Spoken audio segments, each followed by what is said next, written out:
everybody, how's it going? It's Russ. Welcome to today's show. I am joined today by the lovely, amazing, brilliant Miss Jayne Jewell, who is our managing director here at Clients on Demand and one of the top mindset performance coaches on the planet. Welcome, Jayne. And so today, guys, we're going to be talking about the three different energies that we see people bringing to their business. And those three energies are the cocky, the cowardly, and the confident. And we're going to talk about what that means and why when you enter into your business with the wrong energy, how it's going to cost you in ways that you can't even imagine. And what is the wrong energy? And then how do you create the right energy? And why is that so important? Because the truth, guys, is that if you make decisions from the wrong framework, if you make decisions from the wrong point of view, you're going to be just making bad decisions left and right. And what this show is about more than anything is we really want to be able to empower you to increase the quality of your decision making so that when you're running your business and you're building something great, you have guideposts and a roadmap, and you know where you're going, you know what you want to do. Because building a business is one of the most scary, uncertain, difficult, risky things that a human being can do. And so any tools and guidance that we can give you to help you navigate those waters more efficiently, that's what we live for. That's what we get out of bed for. So Jayne, let's talk about those three energies and which, first of all, which one do we see the most? Where do we see people showing up the most frequently? Well, I would love to say confident. But confident, like after they've been working with us for a little while, yeah. But normally when people show up, you know, they're in a state of terror for the most part. They're in a state of terror. And, you know, I think it's different for everyone. As we distinguish what we mean by each one of these areas that you can operate from, whether it be cocky, confident, or cowardly. Yeah, right. It all depends, I think, on how you operate from your fear. Because oftentimes in fear, people want to mask that fear. So they show up cocky so nobody finds out how you really are feeling in that moment. So you want to mask that feeling. And then other people, they're going to show up a little more, you know, meek and not as not cocky, more cowardly, or more inward or more downward. And they're doing that again from a place of fear. So each one of those emotional states comes from a need to get some of that approval. So it's really the whole thing is just different strategies and different ways for dealing with fear. So that's very interesting because fear is the constant. Fear is the one thing that if you're moving forward, which is what you ought to be doing in your business, you are going to be constantly feeling fear. It doesn't go away. It's always there. And so all of these three different energies are really just different ways of dealing with that fear so that you can actually go out there and create the business that you want and create the life that you want. So whether you're coming at it from a cocky energy or from a fear-based energy, or whether you're coming at it from you've actually managed to move into confidence, it's all just the way that you're dealing with fear and the way that you're responding to that fear that like all of us are feeling all the time. So that's something I want you guys to understand is that, you know, I was afraid when I had $500 in the bank. I was afraid when we started doing $100,000 a month. I was afraid when we were doing $1 million a month. And now I'm afraid, you know, with where we are today. It's just, so that fear is just constantly there. It's always there. And I think that whenever you're doing something worthwhile in your life, you're going to feel that fear. So one of the healthiest things you can do is begin to train yourself so that when you feel that little twinge of fear, it's actually a signal that you're doing something that can really make a difference. It's a signal that you're doing something worthwhile. So if I go for a few weeks or a few months or a while without feeling that fear energy or like a little, you know, doing anything that scares me at all, it's kind of a signal to me now that I'm not playing a big enough game. I'm not pushing myself forward as much as I possibly could. So that fear is a constant. But the question is, how do you deal with it? I think that I like to jump back a minute because one of the things that you're saying is that fear is constant. And I really appreciate you saying that because whatever game you're playing, fear never really goes away. Uncertainty never really goes away. But what puts you in uncertainty gets bigger and bigger. Like the things that used to put you in uncertainty before, that's not what puts you in uncertainty now. No. right? Now you've elevated that. And I want people to know is that even though you have moments where you still feel fear, you have moments where you're like, I'm going to take a risk, right? And in taking that risk, you can feel you have those twinges of fear.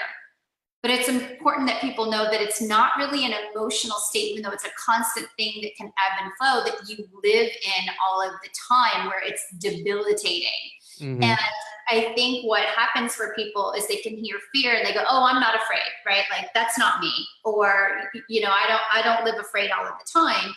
Where for most people, fear oftentimes just shows up as uncertainty. Like, it's not always like this thing like, oh my gosh, I'm about to hit a tree, right? Like, it's not always that big, strong fear.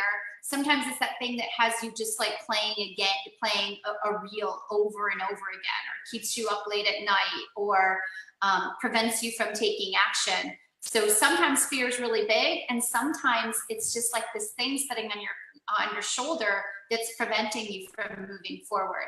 And I think that distinction is important, that although fear ebbs and flows and it comes up for you, and that uncertainty, that's what you're using to harness your growth. And I think you're doing that in such a positive way, because you've created such a good meaning about it, right? Like, if I'm feeling uncertain, or if I'm not feeling uncertain, it's like, okay, let's do it, guys. What's our next goal? What's this next big thing? What's the new risk? Where for other people in different stages of their life, they feel that uncertainty and they go smaller and they constrict, and they don't use it in the same kind of drive. So I think it's important to distinguish those two different ways to use that feeling of uncertainty or fear. Well, I think that's really the key distinction is, are you going to let that fear paralyze you, or are you going to let it propel you forward? Right. And most of the people that are coming from that fear energy, most of the time when we feel that, it stops you dead in your tracks and prevents you from doing the thing that you need to do. And ironically, doing the thing that you need to do would be the thing that kind of alleviates that fear. But that's what is paralyzing you from doing. So the thing that you're most afraid of is usually the thing that you need to do the most, because subconsciously you sense that that's going to be the most impactful thing you can do in that moment, that's playing big, that's got to have the big consequences. But that's where you start to go, oh, okay, I don't know if this is a good idea. Right. And so I think this is really interesting, coming from these three different stances, right? The first stance being cocky. And I think the best way to talk about that is, like the old, high school metaphor of like having this cocky, jock kind of guy, walking around like a, peacock, I guess. And oftentimes when you're in a cocky stance of emotion, it's really just a mask. It's a mask of not wanting anyone to know how you really feel. And so you're overcompensating with that. And there are times that it's really good to try to will maybe that confidence, but there's a difference and distinction that we're going to go into between confidence and feeling cocky. And when you're in a cocky state, the problem is that oftentimes you are closed off, right? Like, you can't really be in a stance of being cocky and coachable at the same time, right? So that's a big part of it right there, is that if you're coming to something with a cocky energy, it's like it's almost like you're in denial about your own fear. Or like Jayne said, you're trying to put on this mask that says, I'm not afraid, I'm not afraid, I'm not afraid. And usually what goes along with that is this attitude that then you don't have anything to learn, that you've got it. I've got this under control. I got this. Don't worry about it. And that can really cost you, because the honest truth is, you don't know everything. I don't know everything. All of us have an obligation to stay coachable, because especially today, technology is moving so fast, and the marketplace is moving so fast, and business is moving so fast. And that's only going to get worse, where technology isn't just getting faster, it's getting faster.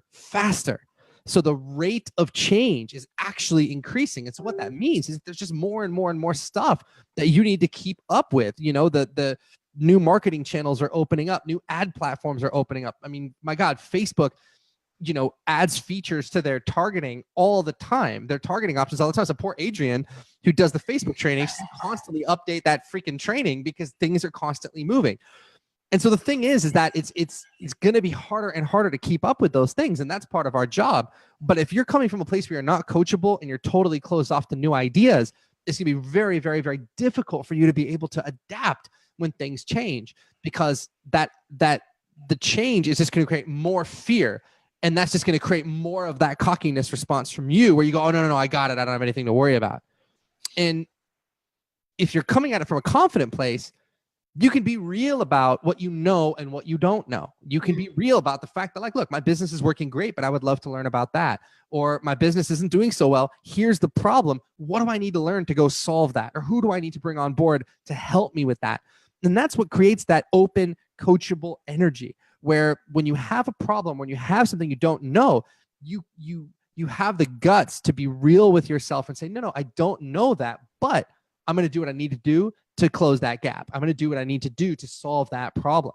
But if you're coming at things from a cocky energy, you're closing yourself off to that, where you're just like, I already know everything I need to know. And that shuts you down. Right. I think a good gauge is when you know you're in that cocky state is, no, I know this already. Mm-hmm. Right? Like, I know this. I've heard this before, and when you hear yourself say that, it's a good opportunity to go, wait a minute, is there something else for me to know about this? If I were to hear this in a different way, is there something else for me to get from this? And Mark talks about this a lot with our team is, you got to empty your cup, because even if you already are an expert in Facebook, if you came from it, if Adrian came to Facebook and approached doing our ads with, I got this, I know this already, she would be operating our Facebook accounts exactly the way she did it 4 years ago when she was getting good results. And she wouldn't be getting those results right now.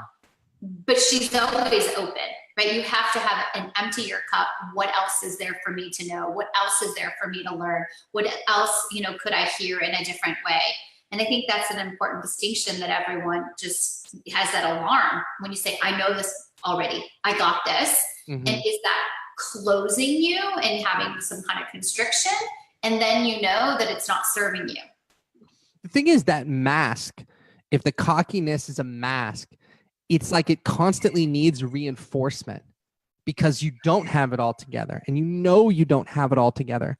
And I think this produces one of the most dangerous things that I see a lot in business, which is people seeking validation, where their business just becomes about reinforcing their ego and validating their ego and being a celebrity and being a big shot.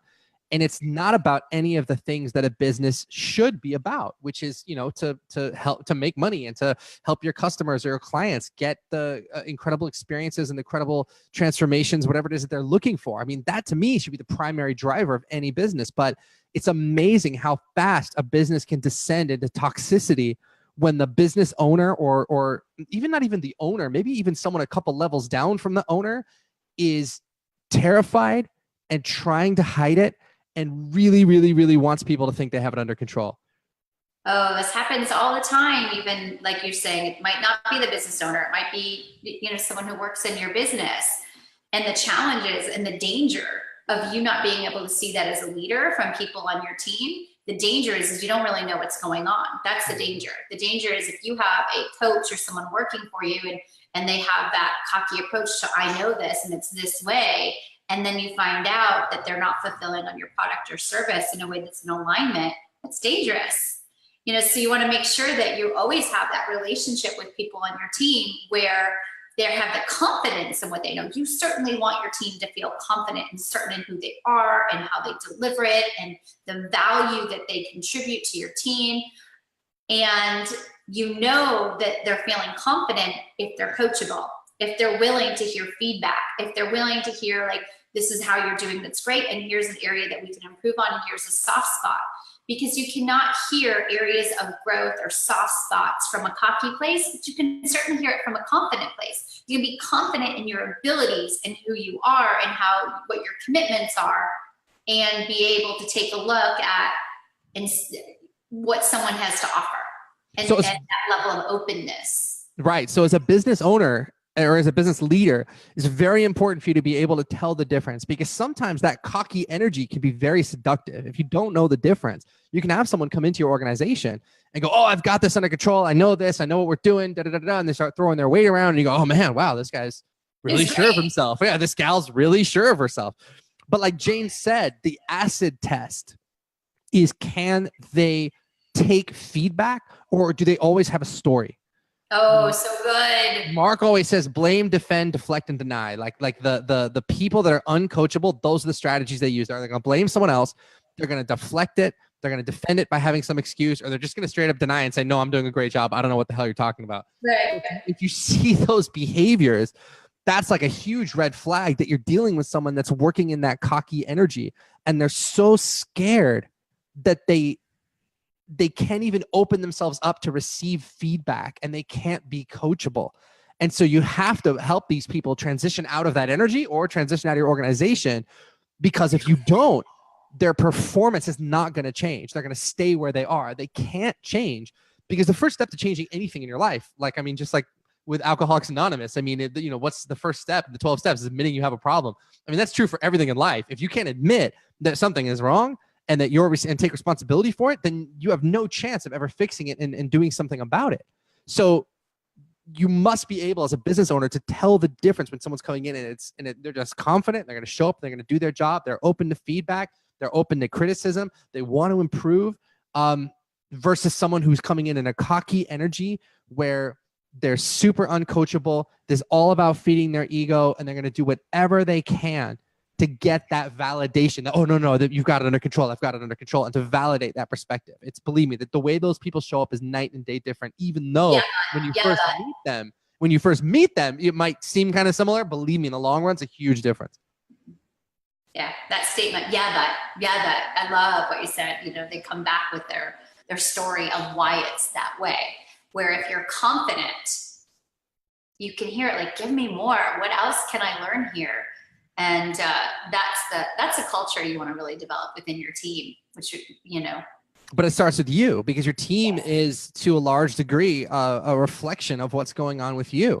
Whether you're the business owner or whether you're the, an upper management or whatever it is, your business, your clients even are a reflection of what's going on between your ears. And so if you show up with this cocky energy where you're constantly wanting to be the big shot and constantly seeking validation, guess who you're going to attract into your organization? And that's how the organization gets toxic real fast. You get 3, 4, 5 people at the top that are significance driven instead of driven by, like I said, the things they should be driven by, which is making money, doing a good job, delighting their clients, innovating, all that stuff that makes business great. If they're looking for significance and validation and they want to be cool, and you get a few people like that at the top, the whole organization is just going to become toxic really fast. It's not any fun. No, it's no fun. No. So we talked a lot about being cocky, and then if we go way on the other spectrum is coming from being a coward, and that sounds so mean, right? Well, we did that on purpose. We wanted to identify themselves as being a coward, and I think we've used these two big, bold words to create some impact here, so that you can see the wide spectrum. Cocky and coward, like that feels like such a big spectrum. But that coward, Russ, you just talked about getting that need for, I'm important, I'm significant, like, look at me, coming from a cocky state. And the coward, that need that you're trying to meet too, oftentimes is a way to, you get into that, I hate saying this, but victim, or I can't do this. And it's also a way to get importance. And it's also a way people use to connect. And what's driving that as well is that fear. And the downside of being afraid is you get debilitated by not taking action. When you feel afraid and you don't take action, both sides of those, you can't win. You can't win when you're acting, cocky and you're not open. It'll look like you're winning more because you're driving, plowing, and, bullying your way through it and doing things with sheer will, where the downside of being operating from more of a coward state is it's so small that you don't even put yourself out there because you're so afraid. You can't even take the first step.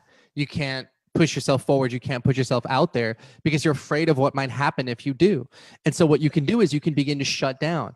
And like Jayne said, most people, when they're backing down from something, they have a real problem just admitting, no, I'm too scared.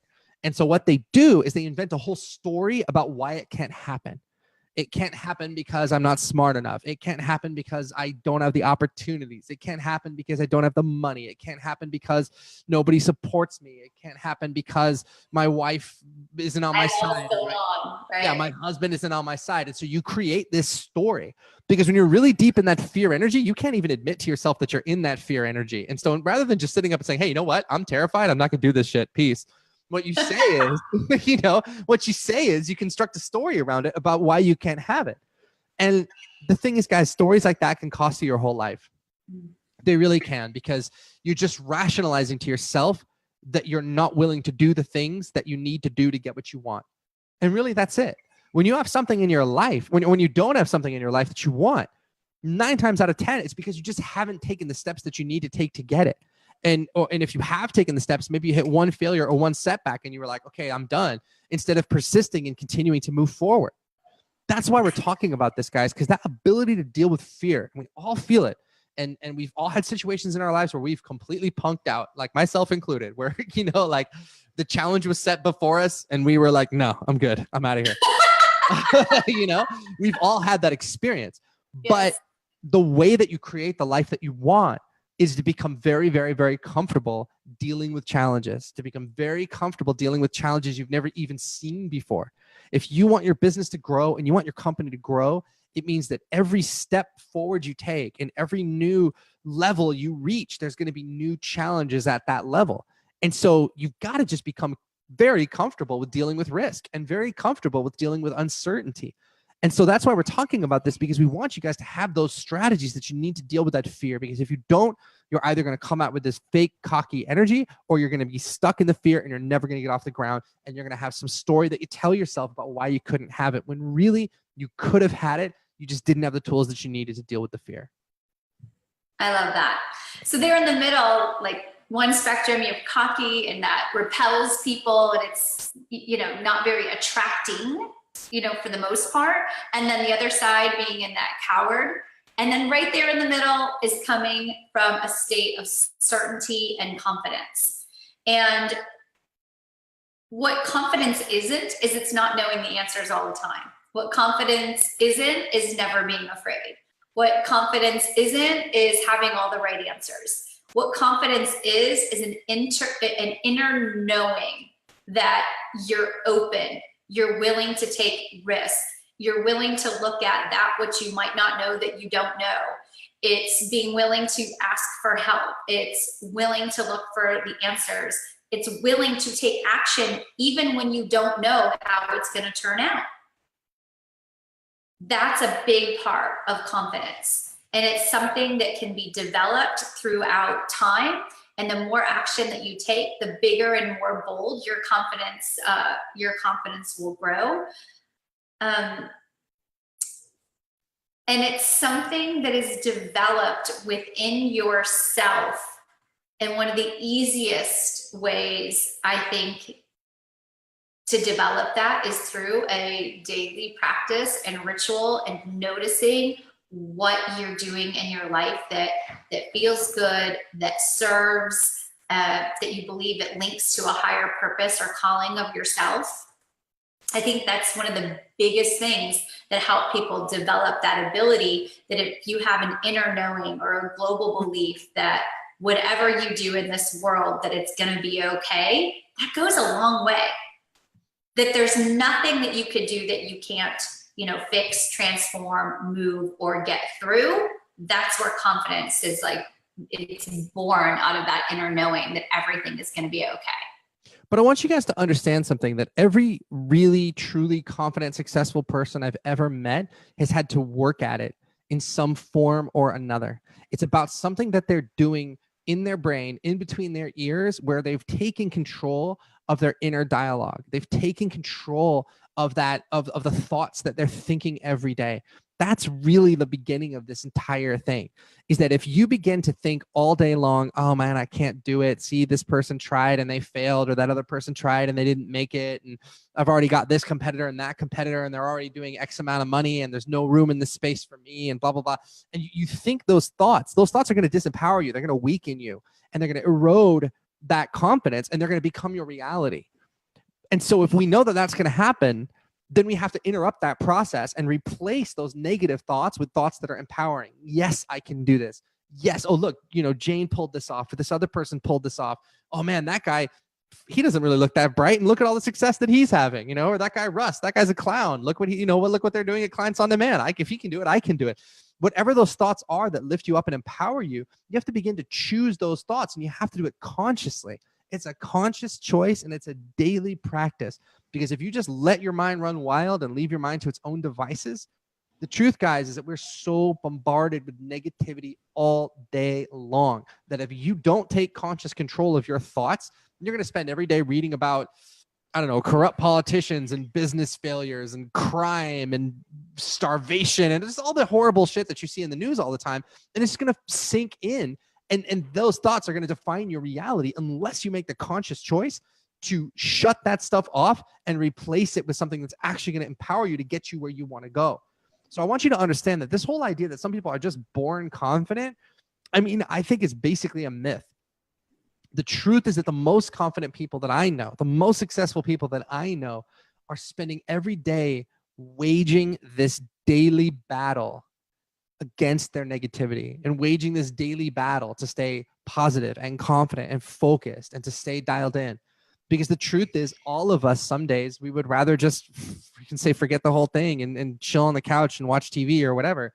But you've got to flex that muscle and build that muscle. So just like the natural tendency of your body, if you never exercise, is to get weak, the natural tendency of your mind, if you don't have a daily practice like what Jayne is talking about, is to get weak. And so one of the first things that we do with our clients at Clients on Demand is, first of all, to get them thinking these big dreams, to get them really clear on their goals and exactly who they want to work with. Who is your ideal client? Who do you dream of working with? What's the price you should be charging? And for most people, that's between $3,000 and $10,000 on the front end. That's one of those things we can help you get clear on. But first we set that vision, we set that North Star. Where are we trying to go? And then we begin to help you create a mindset practice that's going to sustain that's going to help you build a foundation under those dreams. So it's okay to dream big. There's nothing wrong with that, but you got to build a foundation under it. And that's something that's part of a daily practice that you should be doing every single day. I do it. I have to do it. And what that creates, guys, and this is the really cool part, and this is the last thing that I want to say about this, is that you create a confidence that's independent of anything that you see going on around you. That's so good. Where I say you create a confidence that's independent of anything that you see going on around you. Where it's really easy when you've got plenty of money in the bank to look in your bank account and go, oh yeah, I'm good.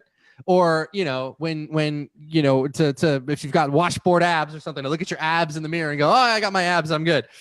I don't have washboard abs, obviously, but I imagine that's what it's like. But that's smart. Right. Yeah, we can ask Mark. But there are times in your life when things are down, and that's when you need confidence the most. There are times in your life when things are going to hell and your team isn't working out and your business isn't working out and the clients aren't showing up, whatever it is that you're going through, those are the times when you need that confidence. And so if you have that daily practice, it builds a confidence that's there for you no matter what is going on in your life, where things could be going great, you could be dealing with challenges, but that confidence is there and it's real and it's present. And when you have that, you are going to be so much more resourceful when those challenges come. It's not going to shut you down. It's not going to paralyze you. It's not going to knock you off kilter. You're going to be able to look at those problems objectively and see them for what they are and see the opportunity that's there. And you're going to be able to capture it without needing to kind of get knocked out of commission for 5 or 6 days because you're so afraid and freaked out and depressed over what happened. And that's the greatest gift that you can give yourself, is to create those big dreams for yourself, but build that foundation under it of a daily practice and build that confidence, that the confidence that's always there no matter what's going on in your life. Yeah. Here's a neat exercise that you could do, an invitation that I have for you to do in your business or in your life, is to look into your life and your business and ask yourself, what are areas in my life where I say, I know this already, I got this. And really look at that, whether that maybe it's in your business, like, I got this, I know how to get clients, or I got this, I know how to enroll clients, or I got this, I know how to lead a team.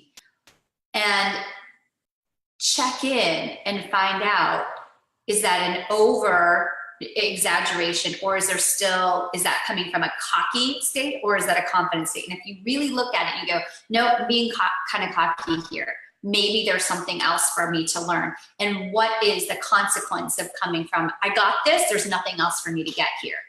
And look at a specific area in your life, in your business, where you might be showing up that way. And then go to the other perspective and say, is there an area of my life where I'm struggling, where I'm not taking action, and I'm in fear around it? And what is the consequence there? And you can do a real great, evaluation of where your consequences are in each one of those areas. And then ask yourself, what would confidence in this area look like? What would confidence look like, and how would it be different? What would I have to believe right now in order to be confident in this one specific area? And how could I ask for some help in that area? Because when you're asking for help or coachability, that's when you're confident, like you're firm in what you're doing, you're firm in your resolve, you're firm in your belief that you're on the right track, and there's something else there to learn and to grow. And here's the thing, guys, outcomes don't lie. So it's very, very easy to sit there and tell yourself, oh, well, yeah, I know how to get clients. I know how to do advertising. I know how to whatever. I mean, I actually just got into this on a Q&A call with one of our new clients last week, where this person had been doing a lot of different programs, and the person had been doing this for a really long time, but they weren't experiencing the kind of outcomes that they wanted to experience. And so it's like, okay, fine. That's all that matters. It doesn't matter how many books you've read or how many courses you've been through or whatever. If you're not experiencing this, or how long you've been doing this, especially if you're not experiencing the outcomes that you want to experience, and something is wrong, period. And so I want to encourage you guys to take that hard look at your business. Are you getting the clients you want? Are you getting them consistently? How many did you get last week? How many did you get last month? Are you charging the kinds of prices you want to charge, or are you undercharging because you feel like you're not worth it? Are they really great clients that you love to work with, or are they clients that kind of like you probably maybe shouldn't be working with? Are you seeing patients in your office every single day where you're burning yourself out, where you're working with people one-on-one? Or do you have some sort of leverage in your business where you have freedom?